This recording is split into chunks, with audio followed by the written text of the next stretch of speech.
মোৰ বিদ্যালয়খনৰ নাম হৈছে নৰনৈ পানীগাঁও প্ৰাথমিক বিদ্যালয়। মই এখন বিয়োগৰ ধাৰণাৰ TLM বনাই আনিছোঁ। TLMখনত ল'ৰা ছোৱালীক আগ্ৰহী কৰিবৰ কাৰণে মই মাছৰ ছবি দি পেলাই TLMখন বনাই আনিছোঁ। ইয়াতে মই কিছুমান সৰু সংখ্যাৰ ভৰাই দিম।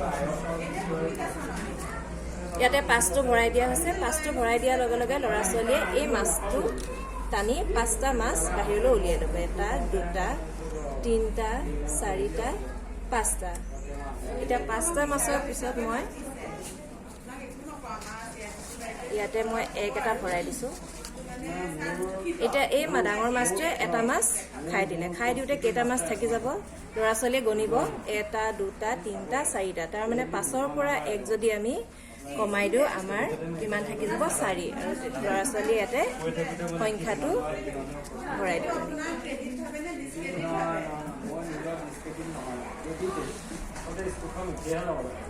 ইয়াৰ দ্বাৰা ল'ৰা ছোৱালীয়ে বিয়োগৰ ধাৰণাটো ল'ব পাৰিব।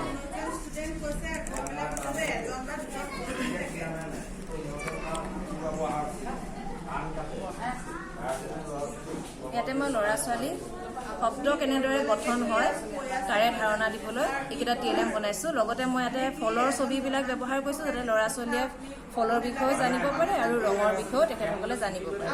ইয়াতে আমি এতিয়া যদি এটা টানি দিওঁ, টানি দিলে ধৰ লগত শব্দ গঠন হ'ব, গঠন হয় ধনিয়া শব্দটো গঠন হয়। আকৌ যদি আমি টানি দিওঁ ধৰ লগত ৰা যোগ হয় ধৰা শব্দটোৰ গঠন হয়। আকৌ যদি ধৰ লগত টানি দিওঁ ধনী শব্দটোৰ গঠন হ'ব। এনেদৰে ল'ৰা ছোৱালীবিলাকে কি হ'ব খেলি খেলি শব্দৰ গঠন শিকিব পাৰিব তেখেতসকলে।